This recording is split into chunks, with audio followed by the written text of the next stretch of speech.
Jangan lupa subscribe YouTube channel Metro TV News dan jangan lupa nyalakan notifikasinya.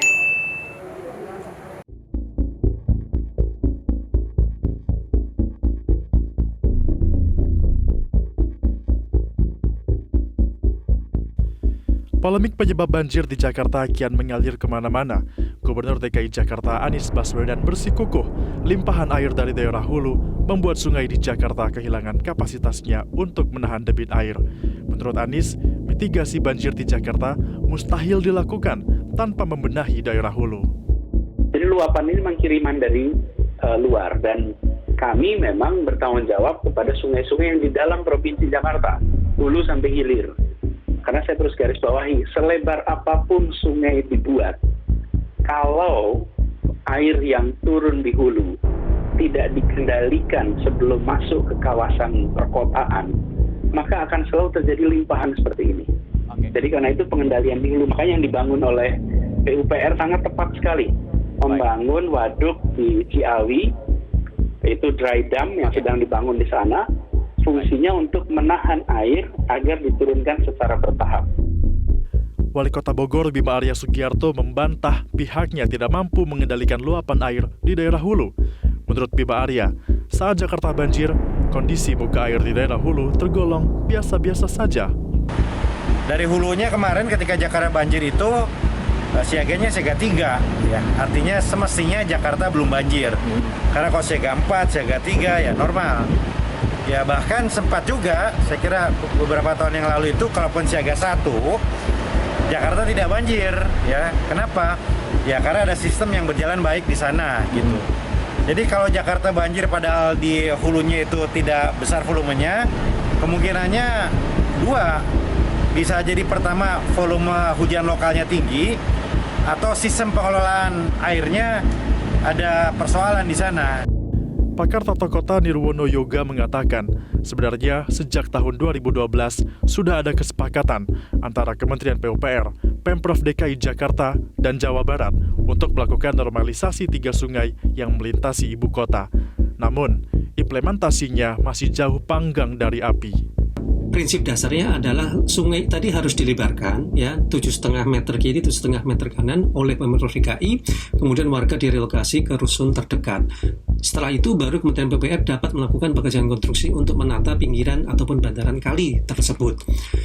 Sebagai ibu kota negara, DKI Jakarta seharusnya memiliki skema mitigasi banjir yang bersifat jangka panjang. Untuk itu, pemerintah pusat, Pemprov DKI Jakarta, dan daerah penyangga harus memiliki desain kerja bersama. Tim Liputan, Metro TV. Ya, benarkah Anies Baswedan tersandra janji politik saat kampanye sehingga gagal membuat terobosan dalam penanganan banjir di ibu kota? Kami akan bahas hal ini melalui sambungan Zoom dengan sejumlah narasumber. Yang pertama ada Wakil Ketua Fraksi PDI Perjuangan DPRD DKI Jakarta Pandapotan Sinaga dan Wakil Ketua Fraksi Partai Gerindra DPRD DKI Jakarta S. Andika. Selamat malam, Bapak-Bapak. Selamat malam. Selamat malam. Baik, saya ingin ke Pak Andika terlebih dahulu. Benarkah gubernur tersandra janji kampanye politik, yaitu pembebasan lahan di bantaran sungai yang akan dinormalisasi karena sejak 2018 baru ada lagi anggarannya masuk di tahun ini? Pak Andika. Saya rasa kalimat yang tadi pembebasan itu harus diluruskan dulu ya. Jadi kalimatnya bukan pembebasan, tetapi kalimatnya adalah relokasi. Memang di dalam janji kampanye Anies saat itu bahwa tidak akan melakukan pembebasan, penggusuran, bahkan kalimatnya, tetapi ada kalimat merelokasi terutama daerah-daerah di bantaran kali. Tetapi terkait permasalahan ini bukan hanya terkait masalah bantaran kali saja. Banyak hal-hal yang menyebabkan sehingga Jakarta kemarin banjir, tergenang air, dan itu hanya dalam waktu 1-2 hari sudah bisa surut kembali. Jadi pertanyaan apakah tersandra dengan janji-janji pada saat kampanye, saya rasa tidak tersandra seperti yang disampaikan tadi, karena pada saat kampanye bukan kalimat menggusur.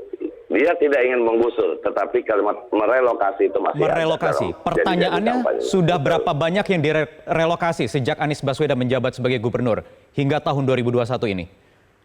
Kita tahu bahwa kita juga sudah membangun beberapa rumah-rumah susun ya saat ini ya. Jadi memang seperti bantaran kali di daerah Ciliwung, bisa kita lihat mulai dari Tanjung Barat, kemudian masuk lagi bergeser sampai ke Pejaten Timur, itu juga sudah ada cukup banyak yang direlokasi terkait masalah program normalisasi kali ini. Jadi kalau dilihat berapa banyak, apakah sudah sesuai dengan janji-janji dalam kampanyenya, tentunya ini memang bisa kita katakan belum sesuai dan belum tercapai. Tetapi Belum masih ada sesuai, waktu belum tercapai untuk bisa ya? melaksanakan itu, betul. Tapi masih ada waktu untuk bisa mencapai itu tentunya. Tetapi kita juga harus pahami bahwa kondisi pandemi saat ini yang memaksa DKI mengalokasikan anggaran yang cukup besar 5,2 triliun untuk penanganan pandemi. Sehingga anggaran-anggaran yang kita peruntukkan untuk masalah penanggulangan banjir ini cukup tersandra dengan hal itu. Jadi kalimat tersandaranya bukan karena hanya janji kampanye, tetapi juga karena anggaran kita yang terbatas akibat pandemi ini. Oke, benarkah Pak Pandopotan karena memang anggarannya terbatas sehingga sejak 2018 itu tidak ada alokasi di APBD DKI untuk relokasi tadi? Terima kasih. Pertama, saya mengucapkan turut berduka cita kepada korban jiwa akibat ada yang meninggal akibat peristiwa banjir yang terjadi belakangan ini. Saya mau menangkal apa yang dikatakan Pak Andika. Karena saya sejak pemerintahan terdahulu bahwa alokasi anggaran untuk banjir itu selalu diprioritaskan. Dan kita selalu memprioritaskan anggaran banjirnya tersebut, sehingga harapan kita apa yang diharapkan untuk mengendalikan banjir di Jakarta ini bisa terrealisasi dengan benar. Persoalannya apakah kita Pemprov ini serius tidak melaksanakan kegiatan tersebut? Karena saya mengatakan seperti itu, sudah 3 tahun lebih pemerintahan Anies tidak ada janji-janji kampanye yang selalu didengung-dengungkannya itu untuk naturalisasi soal banjir. Jangan terpaku dengan kata genangan. Kalau genangan itu cukup paling maksimal dalam kamus bahasa Indonesia juga bisa kita ketahui yang namanya genangan itu tidak lebih dari 6 jam. Persoalan ini sekarang banjir. Jadi kalau udah banjir, ini adalah bagaimana keseriusan Pemprov untuk mengatasi persoalan banjirnya. Jadi Pak Pandopotan larinya kemana alokasi yang seharusnya buat naturalisasi atau normalisasi ini? Untuk konteksnya adalah relokasi lahan di bantaran sungai selama 2-3 tahun terakhir ini. Ya, faktanya untuk yang dikatakan relokasi terhadap banjir juga tidak ada terlaksana. Pembangunan rumah susun juga tidak ada terjadi yang sebenarnya. Jadi memang tidak ada pos anggarannya, tidak dialokasikan begitu ya? Bisa kita lihat dari struktur anggaran, mulai dari tahun 2017 anggarannya itu menurun terus sampai di anggaran 2019. Persoalan pandemi kan persoalan 2020, bukan persoalan 2018-2019. Jadi ini yang selalu saya katakan bahwa persoalan banjir itu jangan di nomor 3 kan nomor berapa ya, utama itu persoalan banjir benar-benar diseriuskan. Jadi dari bahasa pemerintahan sekarang ya selalu termasuk tadi saudara saya, teman saya yang mengatakan genangan itu tidak lebih dari 6 jam. Kalau udah lebih dari 6 jam itu sudah persoalan banjir. Jadi dari bahasa itu kelihatan keseriusan terhadap permasalahan banjir tidak benar-benar dimaksimalkan. Itu yang saya lihat bahasa genangan tadi. Jadi saya menangkapnya jangan fraksi kita selalu ngotot, kita mempunyai prinsip untuk persoalan Jakarta. 3 banjir, 2 macet. Itu selalu kita utamakan. Jadi jangan dikaitkan persoalan relokasi soal penggusuran, tidak. Itu Mas. Baik. Jadi, Pak Pandopotan, Pak Andika tahan sebentar. Nanti kita akan lanjutkan lagi perbincangan di segmen berikutnya. Nanti juga ada paparan dari 2 orang pakar hidrologi dan hidrodinamika di segmen selanjutnya di Prime Talk. Tetap bersama kami.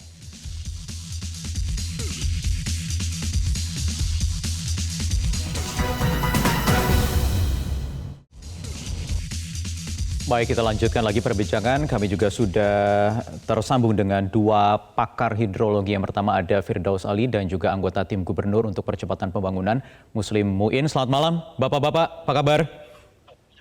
Selamat malam, Ayu. Kabar baik. Assalamualaikum warahmatullahi wabarakatuh.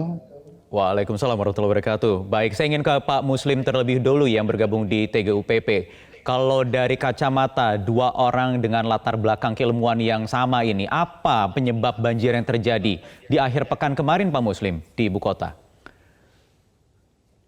Jadi sebelum kita banjir ini, Pak Mas Wahyu, jadi ada 2 hari yang lalu, itu yang pagi-pagi hari, sebelumnya juga ada kiriman dari Katulampa beberapa hari. Nggak besar betul, ya, tapi terus menerus. Nah, coba kita lihat sistem master plan dari DKI ini. Mungkin bisa ditayangkan oleh Metro TV ya, bahwa sistem ini dirancang, ada air dari hulu pergi ke KBB, ada yang pergi ke KT, Banjir Kanal Timur, ada yang ke Kanal Banjir Barat, ada yang di Cengkareng. Kalau kita jumlahkan semua air yang bisa keluar ke laut, itu kapasitas 1.500. Mungkin existing sekarang kalau kata pansus DPRD itu cuma 1.000. Pada debit itu 2.000, ekstrim yang 2020 itu 3.500. Malah kalau kata saya 4.000. Jadi mau kita apakan air ini? Gitu kan Pak?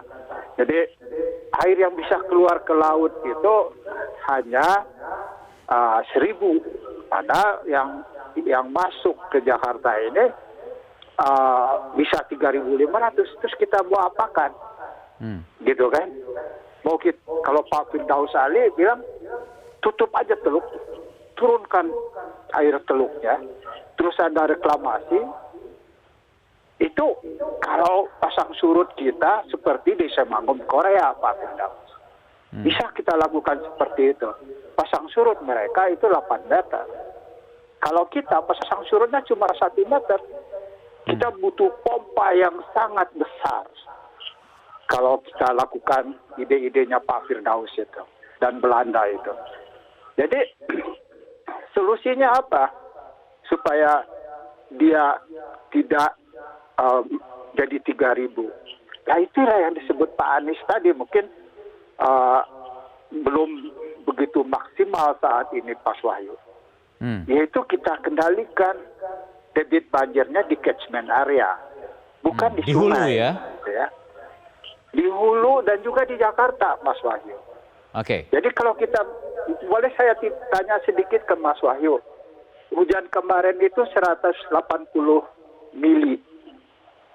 Ya, kalau Mas Wahyu, misalnya di mana lah, di puncak curah hujan 180 mili itu, saya kurung rumah Mas Wahyu. Nggak boleh air masuk dan tidak boleh juga air keluar. Hanya air dari hujan. Tewas tidak Mas Wahyu? Cuma 18 mili, 180 mili itu 18 senti. Nggak tewas. 226 mm Pak, kalau catatan Pak Anies kemarin hasil dialog saya dengan Pak Anies. Oke. Cuma 22 senti Pak. Nggak tewas kita. Jadi masalahnya apa sekarang? Karena kita tidak mau kebanjiran masing-masing itu. Kita buang airnya. Nah, coba ditayangkan mungkin master plan dan juga ada jembatan saat KBB besar. Saat KBB besar, ada jembatan di sana, itu sudah kena air, Mas Wahyu. Nah, kalau kita lepas lagi air dari Ciliwung ini, Mas Wahyu. Baik. Tenggelam itu jembatan. Ya, Pak Muslim, pertanyaannya kemudian kiriman air dari hulu itu bisa dicegahkah seandainya normalisasi terus dilanjutkan karena sudah postpone selama 3 tahun ini, baru masuk lagi anggarannya di 2021? Ya, kalau di hulu itu bisa dikurangi dengan ada waduk yang diceritakan Pak Andika tadi atau siapa tadi itu. Ya, nanti kita tunggu aja penyelesaiannya. Tapi air kiriman ini itu tidak dikendalikan oleh Jakarta gitu. Di kendalinya ada di pemerintah pusat. Tapi memang Jakarta harus mengendalikan debitnya. Nah, kita lihat banyak sekali contoh yang sudah dilakukan. Mungkin Pak Sinaga nggak begitu lihat gitu ya. Misalnya yang sederhana aja, Kelapa Gading Mall itu biasa tergenang gitu. Apa yang mereka lakukan? Cuma bikin tampungan sederhana di bawah tol, hilang itu banjir. Oke, baik. Saya ingin ke Pak Firdaus. Pak Firdaus, jadi mana yang benar Pak? Kalau Jakarta ini selama ini setiap terjadi banjir lah Pak. Banjir di ibu kota, kemudian pemerintah Provinsi Jakarta menunjuk di hulu, yaitu domain dari pemerintah pusat. Pemerintah pusat juga minta Jakarta untuk membebaskan lahan sehingga proses normalisasi sungai itu berjalan dengan baik. Sebenarnya bagaimana Pak Firdaus? Wahyu, jadi ingin saya refresh kembali memori kita ya. Hujan yang turun di hulu, ya, dia logikanya dia akan meresap jika ada vegetasi di sana, ya. Dulu barangkali jatuh 100, meresap ya 80, 20 dilimpaskan, ya. Ketika tata ruang kita berubah, alih fungsi lahan terjadi, resapan hilang, sehingga air yang turun tadi 100 yang diresapkan hanya katakan 30, 70 melimpas. Saluran yang ada sudah tidak akan mungkin lagi menampung dalam kondisi tidak ada kondisi ekstrim saat ini ya, kita bicara normal saja. Ya, artinya apa? Kita harus memindahkan fungsi kapasitas penahan holding capacity yang selama ini dipegang oleh vegetasi ke dalam bentuk struktur baru. Misalkan kita bikin reservoir, misalkan kita bikin bendung. Sekarang saat ini kita menyelesaikan bendungan Cimahi dan Sukamahi untuk menahan kira-kira nanti 8,2 juta meter kubik air dari hulu kita tahan, ya, dan kita lepas pelan-pelan. Tetapi kan yang mengkontribusikan, ya, limpasan ke Jakarta kan tidak hanya kemudian di hulu Ciliwung bendungan tadi, tapi di hilir bendungan misalkan di Bogor, di Depok, dan termasuk di DKI Jakarta itu juga harus dikendalikan.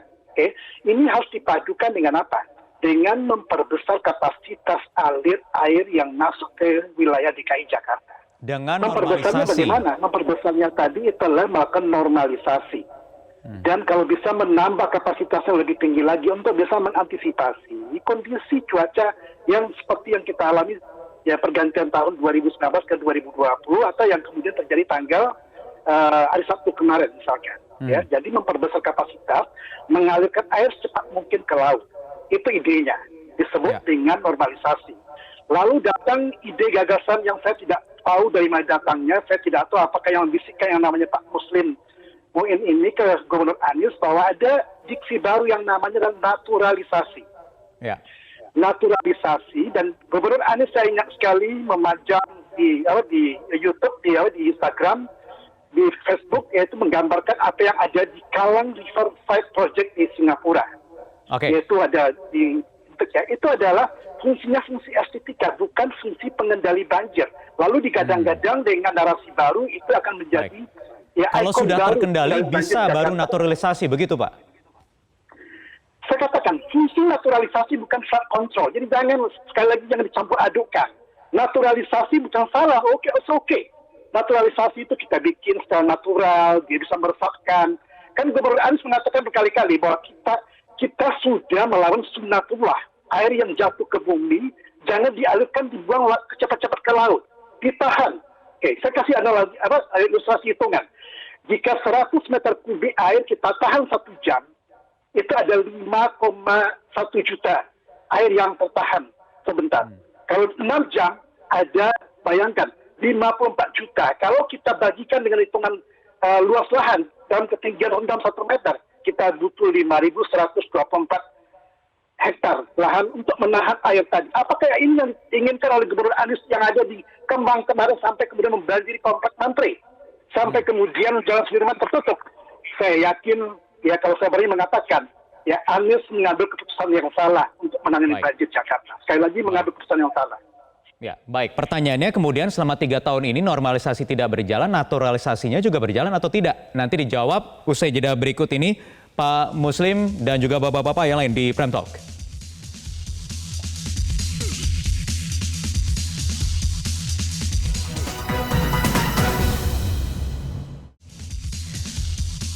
Baik, kembali di Prime Talk. Saya ingin ke Pak Andika. Pak Andika, tadi kan ada katakan bahwa target relokasi ini memang belum tercapai. Jadi selama ini alokasi anggarannya dikerjakan untuk apa saja?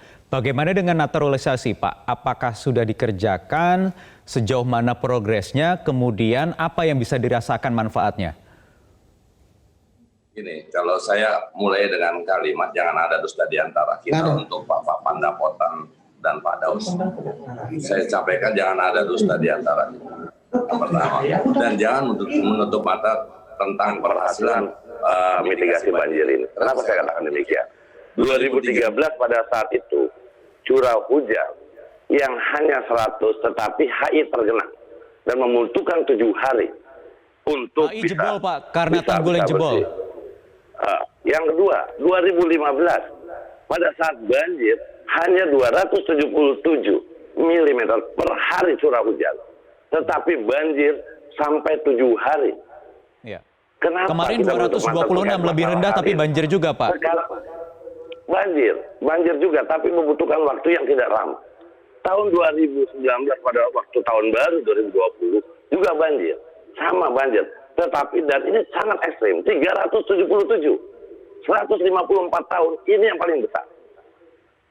Jadi saya katakan tadi, jangan untuk mata terhadap suatu keberhasilan. Persoalan naturalisasi, persoalan apakah normalisasi, kesampingkan persoalan itu. Yang ingin saya sampaikan adalah ada 2 tugas besar dari pemerintah pusat, yaitu pertama Bendungan Ciawi dan Sukamahi ini diselesaikan. Yang kedua, serahkan pengelolaan 13 sungai besar yang masuk di Jakarta kepada pemerintah Provinsi DKI Jakarta. Sehingga pemerintah Provinsi DKI Jakarta tidak tersandra di dalam mengelola sungai 13 sungai ini.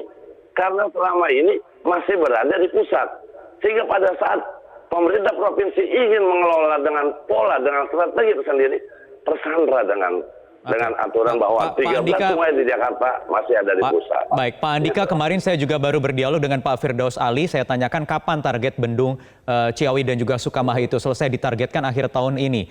Tetapi bukankah nanti akan sama saja ketika waduk ini selesai, ketika sudah daya tampungnya sudah harus dialiri, di hilirnya belum siap, normalisasinya mandek 3 tahun, Pak? Saya rasa tidak seperti itu. Targetnya adalah 2020 yang kemarin, akhir tahun 2020.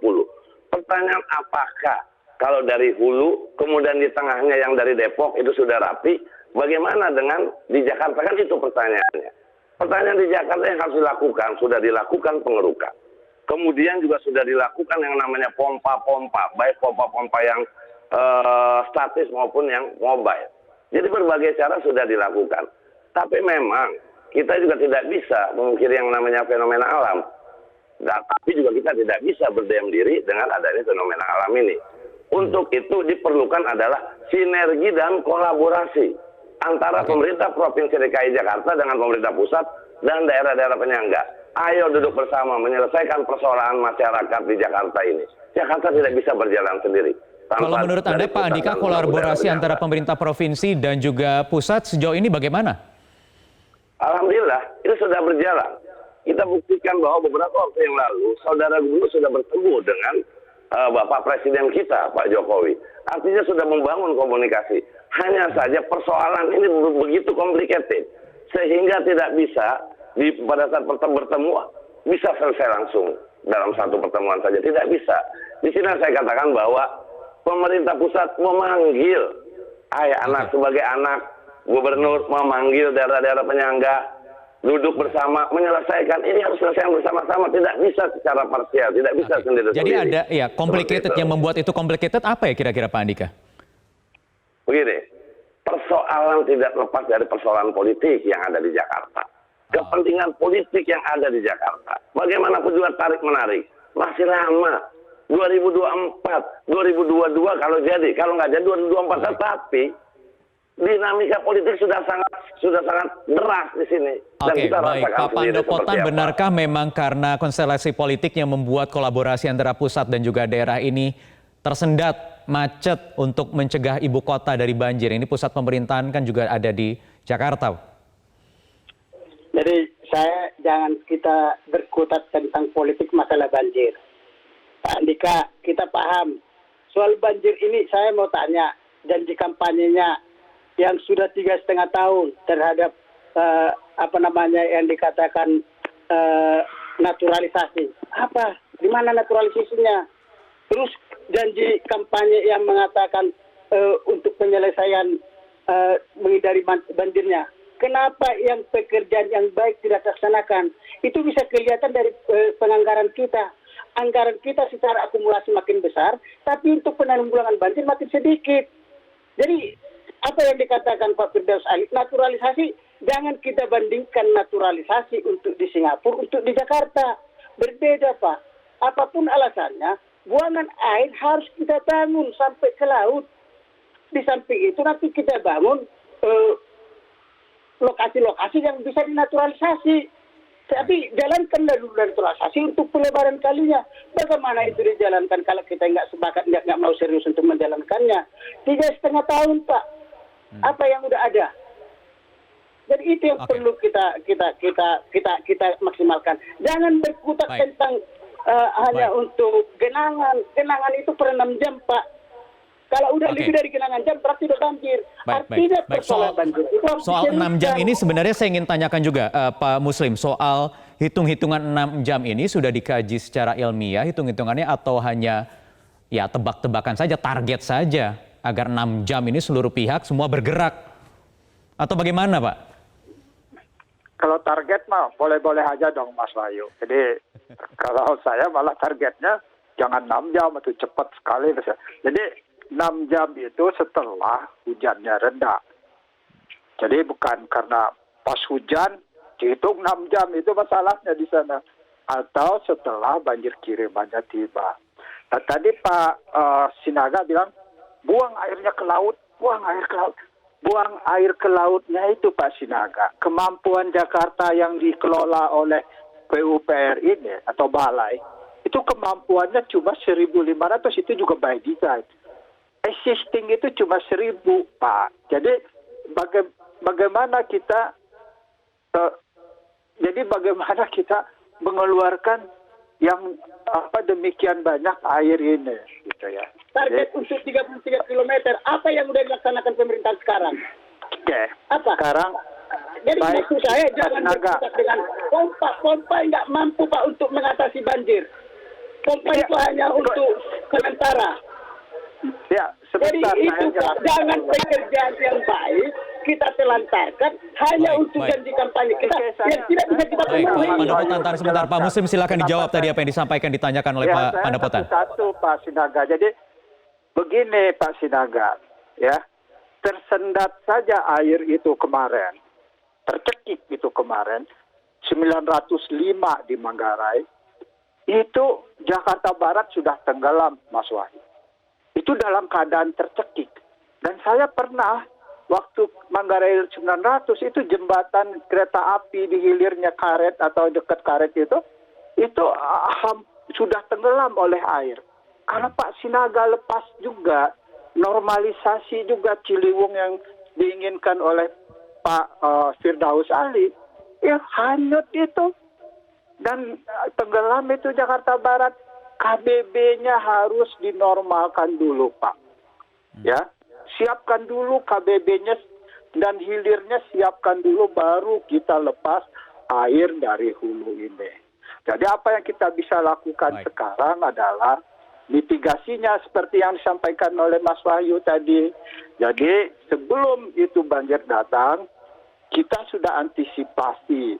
Jadi kita buat modeling, kita dengar peramalan dari BMKG dan LAPAN.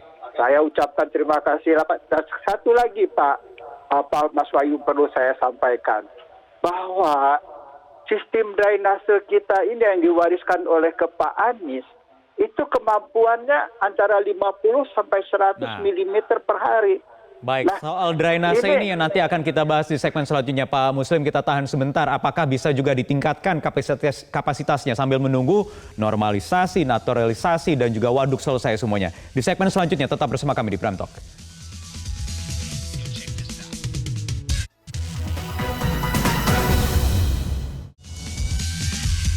Kembali di Prime Talk, saya ingin ke Pak Firdaus. Pak Firdaus, sambil menunggu waduk ini, 2 waduk ini selesai, kemudian proses naturalisasi, normalisasi selesai, sebenarnya ada tidak jalan lain untuk bisa, paling tidak kalau terjadi cuaca ekstrim gitu, jangan banjir tapi genangan saja yang cuma dalam hitungan 1 jam, kalau perlu kurang, sudah hilang Pak untuk di ibu kota? Wahyu, yang tercepat sebetulnya ada yang bisa dilakukan di DKI Jakarta. Ketika kita dihit dengan banjir penggantian tahun pada 2020, 1 Januari. Dan kemudian bulan Maret dan disambung lagi bulan Juni, BMKG sudah mewarning kita bahwa musim hujan tahun ini jauh lebih buruk ya dibandingkan dengan tahun-tahun sebelumnya, dan itu kejadian. Dan ditambah dengan beban baru, yaitu kita ada dalam kondisi pandemi COVID-19. Ya, saya juga dalam beberapa kesempatan saya katakan, ya, sambil menunggu waduk selesai, ya, kemudian normalisasi yang terhenti, ya, kita harus setidaknya minimal yang bisa dilakukan oleh DKI yang kendalinya sepenuhnya ada di DKI itu apa? Memperbesar jumlah pompa dengan kapasitas pompa yang ada. Saya garis bawahi, tahun 2017 di catatan saya, total pompa kita baik yang stasioner maupun yang mobile, kapasitas alirnya, kapasitas debitnya itu ada 490 meter kubik per detik. Dalam hitungan-hitungan saya, jika yang disebutkan oleh Pak Muslim UN tadi itu bahwa debitnya 2.000 meter kubik atau 3.000 meter kubik, artinya apa? DKI dalam kendalinya, DKI dengan kapasitas fiskal yang dimiliki oleh DKI, ya, dia bisa menyediakan pompa, mengadakan pompa, menambah misalkan sampai 1.500 apakah sampai 2.000.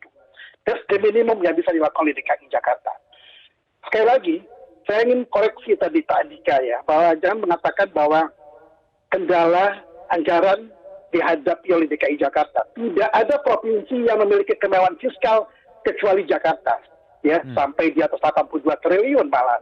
Tetapi tadi Pak Tandapota mengatakan, dan saya juga mencatat, ya, komitmen anggaran APBD DKI harusnya signifikan naiknya dengan anggaran tadi, dan signifikan juga terkait dengan janji politiknya Gubernur DKI Jakarta, ya. Oke. Saya juga ingin mengkoreksi juga, Pak Muslim UN ini viral videonya di mana-mana mengatakan bahwa air itu kita tahan, ya, kita banjiri halaman kita, karena dia sesuai dengan apa yang disampaikan oleh Gubernur Anies bahwa kita harus menahan air, jangan dialirkan ke laut. Kenapa? Kita melawan sunnatullah, ya, jangan mengalirkan dengan gorong-gorong tadi.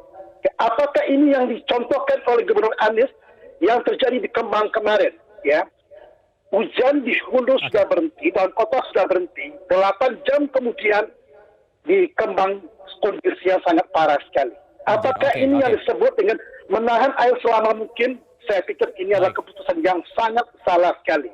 Baik, Jadi, Pak Muslim, soal politik anggaran tadi yang seharusnya menaik menurut Pak Firdaus Ali, tetapi kalau catatan saya dari 2017 3,12 T, 2018 2, 2019 turun 175, 2020 turun lagi 148, kemudian 2021 ini naik lagi 2,7. Jadi tidak cenderung naik trennya, tetapi naik turun Pak, agak sedikit fluktuatif. Ini kenapa kebijakannya seperti ini untuk penanganan banjir di ibu kota? Tanya ke saya Pak, atau Pak Mas Wahyu tanya ke saya ya? Iya Pak Muslim. Loh, saya tidak saya advisor Pak, jadi saya tidak menangani anggaran, jadi saya cuma advisor teknis. Jadi mari saya izinkan saya merespon apa yang disampaikan oleh Tapi di advice tadi soal kebijakan anggaran itu untuk gubernur sebagai advisor. Ya, tapi saya tidak begitu dengan anggaran ini. Saya lebih ke teknis, Mas Wahyu. Jadi seperti silakan. yang disampaikan oleh Pak Firdaus Ali tadi. Ya, kenapa tidak diperbesar aja pompanya gitu kan ya? Kalau diperbesar pompanya, itu salurannya itu tidak ada gitu kan ya? Tidak bisa pompanya diperbesar, salurannya tidak ada. Nggak bisa. Jadi yang kemarin kebanjiran itu juga bukan daerah-daerah yang dataran rendah polder gitu ya. Kalau masih ingat nggak polder Teluk Gong tenggelam berapa lama itu zamannya dulu itu. Sekarang tidak lagi loh Pak. Jadi itu di sanalah peran teknis tadi gitu ya. Jadi saya pergi ke Teluk Gong, saya bilang ini tinggi tanggulnya kurang ini. Tinggikan. Nah, hilang. Terus tentang sekali lagi Pak, tentang memperlebar di daerah Ciliwung ini. Tidak diperlebar aja, KBB-nya itu penuh.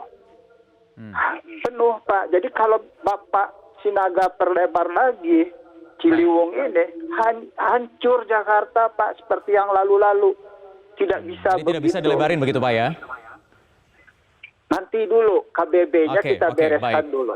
Baik, Pak Muslim, waktu kita terbatas. Saya ingin memberikan sisa waktu kita kepada legislator di DPRD DKI ini. Jadi Pak Andika, kenapa itu realisasi anggarannya seperti itu, fluktuatif dari tahun ke tahun? Dan kapan kalau sekarang di 2021 harus diapresiasi karena meningkat lagi, ada pos alokasi untuk relokasi tadi. Kapan bisa mulai direalisasikan itu semua, Pak? Jadi begini, pertama kita nggak usah bermain dikotomi terkait masalah normalisasi atau naturalisasi. Karena berbicara naturalisasi itu memerlukan sungai yang besar baru bisa berjalan. Kalau normalisasi yang sekarang sudah bisa dilakukan. Persoalan tapi kan itu janji kampanyenya yang memang kewenangan yang dimiliki ini kan yang dijual oleh begitu oleh Pemprov. Provinsi DKI Jakarta hanya kurang lebih 73 sungai. 13 sungai utama adanya di pusat. Nah, kita juga paham bahwa NCCI ini sudah masuk di dalamnya untuk memasang seed pile. Kendalanya adalah pembebasan lahan yang kita lakukan. Oke, kendalanya itu saya catat. Bahwa ini, kalau dikaitkan dengan janji kampanyenya Anies, saya rasa tidak ketemu. Baik, mohon maaf saya potong karena waktu kita singkat, 1 menit untuk Pak Pandapotan. Kendalanya di situ tadi Pak, relokasi Pak. Ya, jadi gini Pak, tahun 2001 kita naikkan anggaran untuk banjir karena kita ngotot untuk penanggulangan banjir. Karena kita melihat dari siklus anggaran itu yang begitu besar kok makin turun. Sementara persoalan Jakarta adalah salah satunya yang jadi persoalan utama adalah banjir. Itu Pak. Jadi yang paling utama Pak, kita selesaikan BKT. Baik. Saya datang BKT Pak. Jadi, dan siap dikawal ya dari fraksi PD Perjuangan ya. Dan juga Gerindra tentunya. Ya, jangan dorakan aja. Ya. Baik. Terima kasih Bapak-Bapak, Pak Andika, Pak Pandapotan, Pak Firdaus Ali, Pak Muslim Muin. Terima kasih sudah bergabung bersama kami. Kita akan nantikan nanti perkembangannya bagaimana. Mudah-mudahan ada solusi yang tepat, ada kolaborasi yang apik berjalan antara pemerintah pusat dan daerah untuk membawa ibu kota terbebas dari banjir. Terima kasih, saya Wahyu Wiwoho, pamit undur diri. Terima kasih, selamat malam, sampai jumpa.